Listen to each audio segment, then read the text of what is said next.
하나님을 자랑하는 자.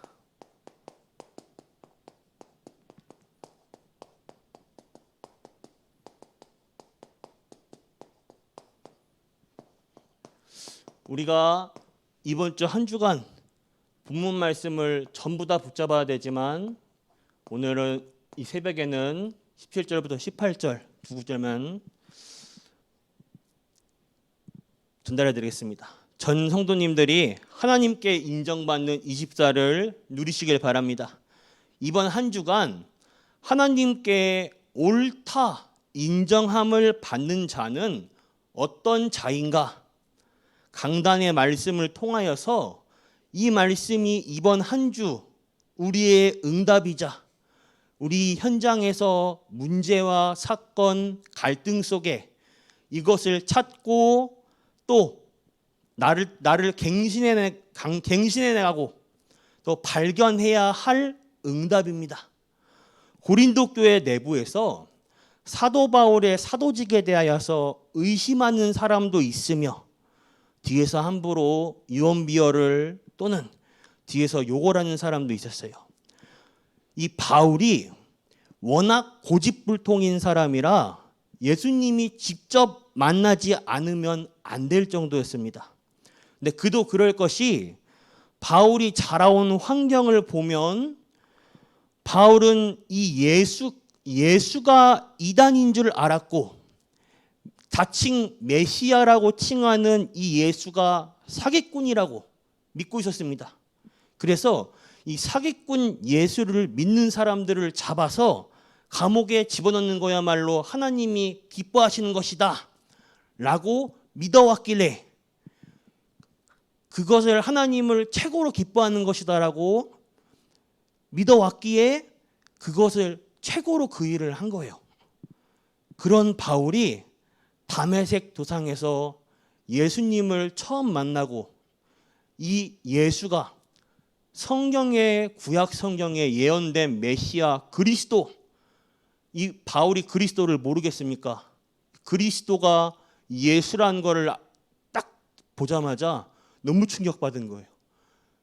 야, 메시아, 예수 그리스도, 우리 인생 문제의 이 해결자 이 예수가 그리스도구나. 어찌 보면 이 바울에게 있어서는 너무 충격적인 사건이죠. 근데 이 바울을 꺾을 수 있는 것은 예수님밖에 없었어요. 이 바울의 사도직은 예수님이 직접 세우셨습니다. 이에 대해서 바울은 자신의 사도권에 대하여서 변호하거나 또 고린도 교회 내부에서 그 당시에 거짓 선지자들이 많이 활동했습니다. 지금도 보면요, 많죠. 여호와의 증인, 뭐 아빠 하나님, 엄마 하나님이 계신 그 교회, 그리고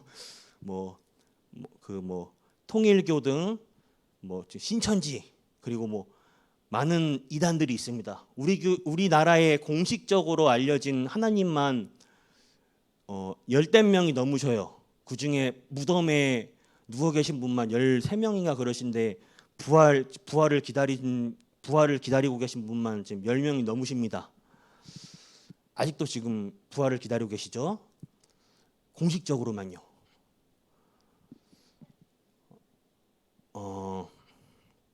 그런데 고린도 교회에도 그 당시에 거짓 선지자들이 있었어요. 거짓 이단들.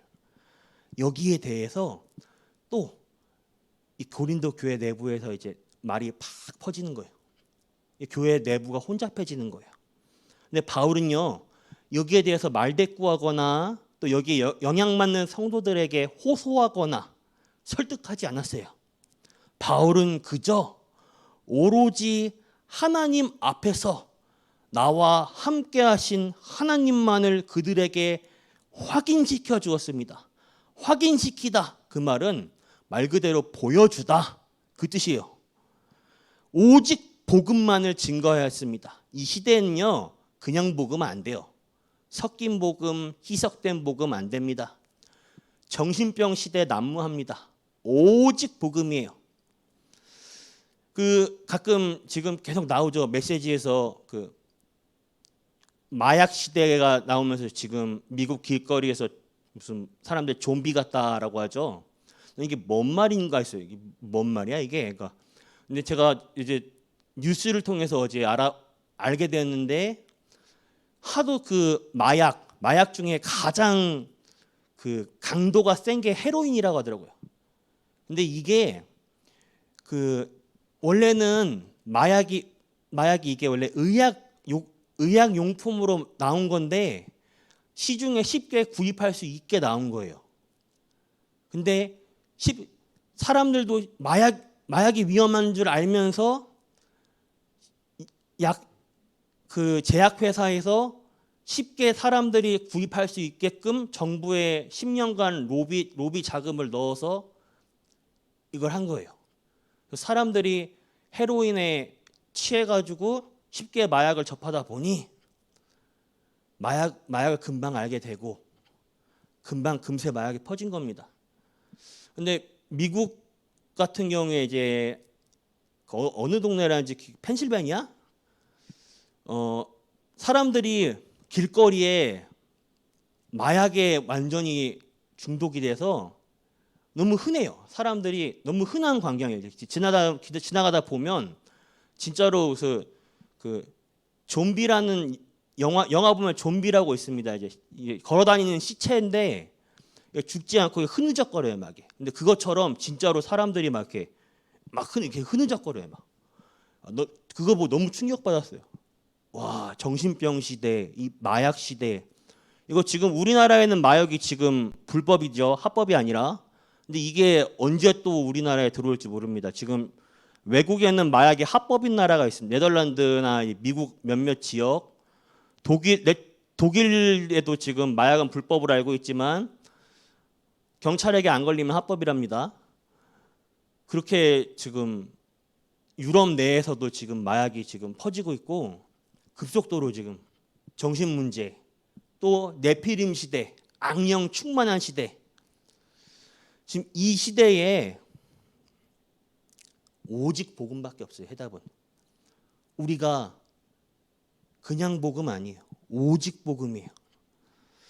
바울은요, 오직 복음만을 증거하였습니다. 증인은 간단합니다. 증거를 보여주면 돼요. 하나님은 누구를 옳다 인정하는가? 바울을 옳다 인정하였습니다. 사람이 알아주든 말든, 사람이 인정해주든 말든, 사람이 나에 대하여 선입견을 가지든 말든, 사람이 나에 대해 오해하든 말든 사람 앞에 서시지 마시길 바랍니다. 그저 오로지 하나님 앞에서만 서시길 바라요. 이 사람이 나를 알아준다, 안 해준다 삐지고 말고 할 거 없어요. 그저 하나님 앞에. 이번 주 제가 생각나는 문구가 이전 제가 고신대학교에 다녔을 때 학교 앞에 커다란 바위에 이런 글자가 있어요. 라틴어인데 코람 데오스에다가 이제 코람해서 이 뜻이 하나님 앞에란 뜻입니다.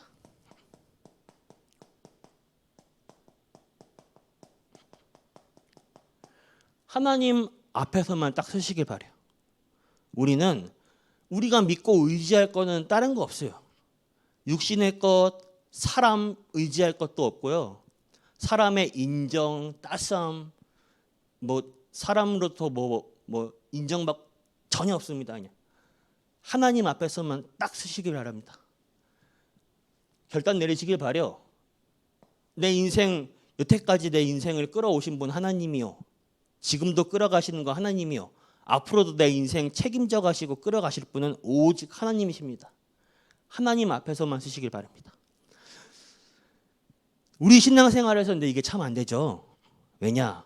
영이신 하나님이라 눈에 안 보이다 보니 중요한 순간마다 내 감정 때문에 문제 앞에마다 내 것 때문에 속습니다. 우리 놓쳐요. 하나님이 눈에 안 보이다 보니까 문제 앞에 놓쳐요. 내 감정 앞에서, 위기 앞에서 놓쳐요. 하나님은 온데간데 없어요. 문제만 남아있고. 하나님만 붙잡으시길 바래요. 그래서 우리가 복음 아닌 육신 싸움에, 사람과의 신경 싸움에 우리가 지는 거예요. 사단 똑같이 하나님처럼 안 보이는 사단 앞에서 우리도 지는 거예요. 하나님 앞에 조금만 묵상해 보면 이게 왜 그것이 복음인지 아닌지 내 속에 내 양심이 분별해내는데 우리 안에는 성령이 계셔요. 그렇기 때문에 우리 안에는 성령 하나님이 내주하십니다. 조금만 묵상해 보면 이게 복음인지 아닌지 분별해낼 수 있어요. 근데 우리 안에 복음 아닌 것이 올라올 때 그런 날을 인정하시면 됩니다. 저 사람이 문제 있다. 대부분 내 문제는 말 안 하고 저 사람만 문제 있다. 진짜 문제는 상대방만 있는 게 아닙니다. 생각을 바꿔야 돼요. 아이고 내 남편이 문제야. 내 아내가 문제야. 제가 문득 동전의 양면이 있듯이 딱 동전을 던져보면 상대방의 입장으로 돌려보면 저 사람이 문제야라고 할 때 상대방도 저 사람을 향해서 저 사람이 문제야 똑같이 그러고 있어요. 상대방의 입장에 볼 땐 역지사지 똑같습니다. 서로가 서로를 문제라고 합니다. 왜 그런지 아십니까? 박수 소리의 손뼉은 양쪽이 맞닿아야 소리가 나요. 한쪽 소리만으로는 소리가 절대 안 납니다. 양쪽이 다 문제니까 잡음 소리가 나는 거예요. 절대 한쪽만은 소리가 안 납니다. 절대 어느 한쪽만은 문제가 아니에요. 양쪽 다 문제입니다. 근데 우리는 대부분 저 사람은 문제야. 내 문제는 못 봐요. 마음의 문을 열면 하나님 앞에서 객관적으로 나를 바라보면 나를 먼저 고쳐야 돼요. 저 사람이 변하기를 바라기보다 저 사람을 고쳐주세요. 하나님 저 사람을 때려 박아주세요. 절대 안 바뀝니다. 이 사람의 성품, 이 사람의 성격, 이 사람이 가진 기질 하나님은 그대로 가지고 쓰십니다. 사람은 안 바뀌어요. 그럼 어떻게 하냐? 내가 바뀌어야죠. 하나님 말씀대로 하나님 말씀 바꿔야지. 하나님 말씀을 바꾸려면 됩니까? 사람을 바꾸려 하지 말고 나를 바꿔야 돼요.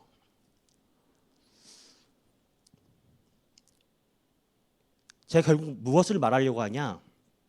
우린 양쪽 다 그리스도가 필요한 연약한 존재예요. 상대방과 선을 긋고 신경 싸움이 하는 게 아니라 복음으로 서로를 품고 기도해 줘야 돼요. 왜냐? 상대방이 미울지언정 하나님이 보실 땐요. 우린 서로가 미흡게 볼지라도 하나님이 볼 땐요. 너도 나도 다 보물이에요. 보배. 왜냐? 십자가에 목숨을 내어줄 정도로 요한복음 3장 16절에 하나님이 세상을 이처럼 사랑하사 독생자를 내어주사 그 독생자가요. 하나밖에 없는 아들 아닙니다. 네이버 죄송합니다. 네. 인터넷 국어 사전에도 쳐보면 독생자가 하나밖에 없는 아들이라 나오거든요. 잘못된 해석이에요. 헬라어 원문으로 해석해 보면 그 독생자가 아니라 헬라어 원문으로 보면 스스로 존재하는 자입니다. 스스로 존재하는 자를 내어줬다. 그 말은요. 하나밖에 없는 아들인 예수님을 내었단 말이 아니라 하나님 자기 자신을 그냥 그대로 내어줬다는 그 말이에요. 독생자를 내었단 말은 하나님 자기 자신을 그대로 우리를 너무 사랑하셔서 자기 자신을 그대로 그냥 내어줬다 그 말이에요. 가능합니까? 우리를 너무 사랑하셔서 자기 목숨을 그대로 그냥 우리한테 던져버린 거예요. 그냥 십자가에. 하나님은 우리를 너무 사랑하십니다. 어느 정도로 십자가에 죽으실 정도로 부활하실 정도로 우리를 뭐라 말하냐? 질그릇에 담긴 보배, 보물. 근데 우리는 뭐냐? 질그릇에 담긴 연약한 존재예요. 그렇기 때문에 우리는 서로가 서로를 품고 나가야 돼요. 복음 안의 공동체예요. 시대 살릴 주역입니다. 교회 안에서의 공동체는 하나님 나라의 모형입니다. 우리는 이 축복을 절대 놓치면 안 됩니다.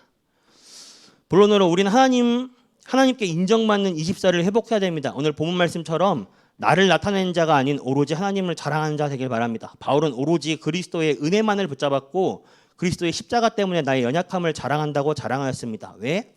나의 연약함은 하나님을 바라보는 도구. 상대방이 밉습니까? 도저히 품어지지 않습니까? 그런 상대방은 하나님을 바라보는 도구입니다. 내게 있어서. 믿어지십니까? 그러면 상대방은 나에게서 저주가 아니라 축복이죠. 우리의 생각을 전환점을 바꿔버려야 돼요. 나의 고집을 꺾고 하나님의 십자가를 붙잡으시길 바랍니다. 제가 이번 주 묵상하다가 붙잡은 말씀이 갈라디아서 2장 20절이에요. 나를 꺾은 거예요. 누가복음 9장 20절 말씀이 너무나도 제 마음속에 떠오르더라고요. 아무든지 나를 따라오려거든 자기를 부인하고 날마다 제 십자가를 지고 나를 따를 것이니라.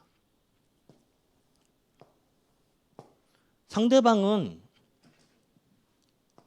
얼마나 우리 안에 이게 세팅이 안 되면 하나님이 상대방을 통해서 나를 바라보라고 이런 축복의 도구를 세팅시켜 주시겠습니까? 빨리 우리가 캐치해야 돼요. 그래서 과거, 오늘, 미래를 복음화하라.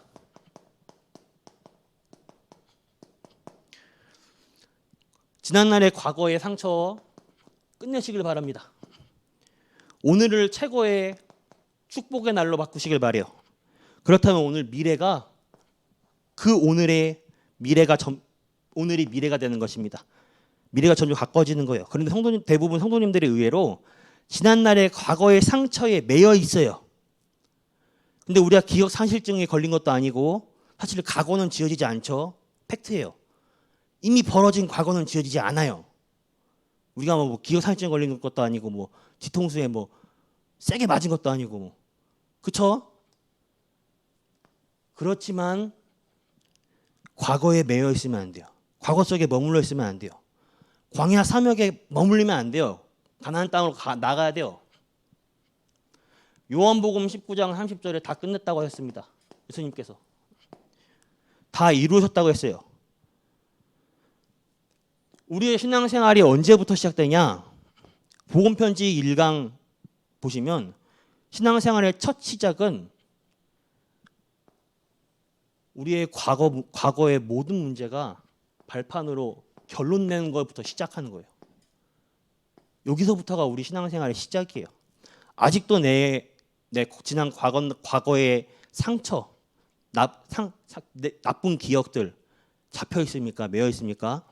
그렇다면 그 부분을 놓고 난 왜 안 끝났지?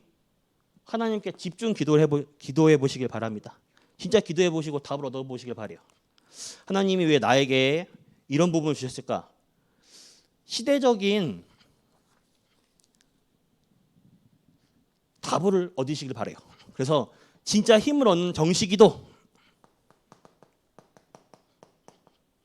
시간을 정해놓고 하는 기도죠. 아침 시간에 답을 얻는 무시기도 오늘 낮 시간에 사람, 일, 문제, 갈등, 위기 속에서 그리고 도전하는 집중기도 오늘 밤 시간에 오늘 하루를 마무리하면서 말씀을 정리하고 나를 치유하는 회복하는 시간을 바랍니다. 이 두 가지가 반드시 있어야 돼요. 그래서 여러분들의 기도는 하늘의 보좌를 움직이는 축복이 있습니다.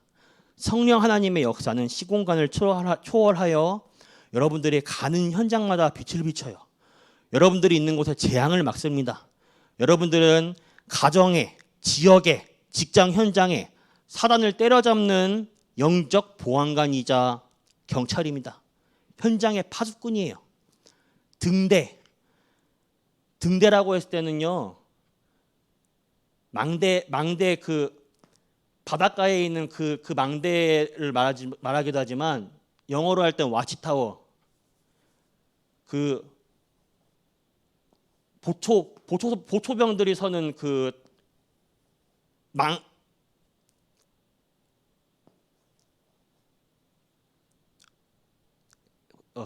와치타워 또는 가드타워,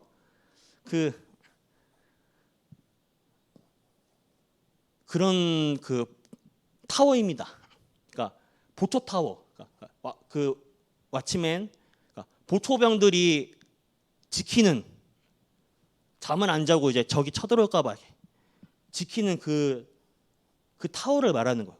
내가 있는 지역에 흑암, 내가 있는 현장에 흑암이 틈타지 못하도록 딱 지키는 그 등대, 그 파수망대, 그 망대의 역할이 바로 이겁니다. 내가 있는 현장에. 그래서 오늘 간단하게 항상 여러분들이 놓치지 말아야 할 거, 오늘의 말씀, 이거 당연하게 놓치지 말아야 돼요. 오늘의 기도 2번에 있죠. 오늘의 전도 3오늘이라고, 이걸 가지고 3오늘이라고 합니다.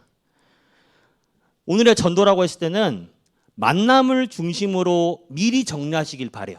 내일 하루 동안에 만날 사람을 향한 전도 스케줄을 미리 짜시길 바래요. 전도 계획을 놓고 기도로서 미리 준비하시길 바래요. 내일 스케줄에 누구를 만나지? 어디를 가지? 미리 놓고 짜고 기도하시길 바래요. 오늘의 말씀, 기도, 전도 3오늘 날마다 붙잡으시길 바랍니다. 그래서 오늘 하루, 그리고 이번 남은 한 주간도 승리하시길 바랍니다. 그래서 우리 전 성도님들은 하나님을 자랑하는 자, 늘 3오늘 속에서 기도 속에 3오늘을 세팅하고 말씀 붙잡고 말씀 따라가는 가운데 전도 70 제자, 70 현장, 70 지역, 70 나라. 우리 힘으로 어떻게 합니까? 근데 하나님이 권세를 내 것으로, 권능으로 주신다 했어요. 사도행전 1장 8절에 약속하셨잖아요. 우리 힘으로 안 될 걸 아니까 성령 충만 준다고 약속했잖아요. 거짓말 아니잖아요. 하나님은 언약의 하나님인데, 하나님이 못하시는 게 유일하게 못하시는 게 딱 못하시는 거, 하나님의 유일한 그 한계, 거짓말을 못하셨잖아요. 거짓말. 하나님은 언약의 하나님이라 우리에게 성령 충만을 약속하셨습니다. 그래서 오직 복음 속에 하나님을 자랑하는 자 되시길 바랍니다. 기도하겠습니다. 하나님 감사합니다. 우리 성도님들이 기도하고 걸어다니는 모든 호흡과 발걸음 위에 하나님 나라 이루어지게 하여 주시옵소서. 우리가 가야 될 모든 곳에 하나님 나라 임하게 하옵소서. 오늘 하나님 바라보는 그 시간에 우리 안에 심어두신 하나님의 형상이 살아나며 하나님의 생기가 가득하며 하나님의 말씀과 언약을 굳게 붙잡고 에덴의 축복 누리며 하나님의 능력을 체험하는 오늘이 되게 하옵소서. 우리에게 가장 큰 문제, 시험, 갈등이 있다면 오늘 하나님 앞에 내어놓습니다. 오직 복음만 붙잡고 오직 복음의 사람 되게 하여 주옵소서. 우리 주의 영이 역사하여 주시옵소서. 문제, 갈등은 갱신의 기회요 나의 연약함이 가장 큰 축복의 통로임을 알게 하여 주시옵소서. 살아계신 주 예수 그리스도 이름으로 기도드렸습니다. 아멘. 주기도 마치겠습니다. 하늘에 계신 우리 아버지여, 이름이 거룩히 여김을 받으시오며 나라가 임하옵시며 뜻이 하늘에서 이루어진 것 같이 땅에서도 이루어지이다. 오늘날 우리에게 일용할 양식 주옵시고 우리가 우리에게 죄지은 자를 사하여 것 같이 우리 죄를 사하여 주시옵고 우리를 시험에 들게 하지 마옵시며 다만 악에서 구하옵소서. 대개 나라와 권세와 영광이 아버지께 영원히 있사옵나이다. 아멘.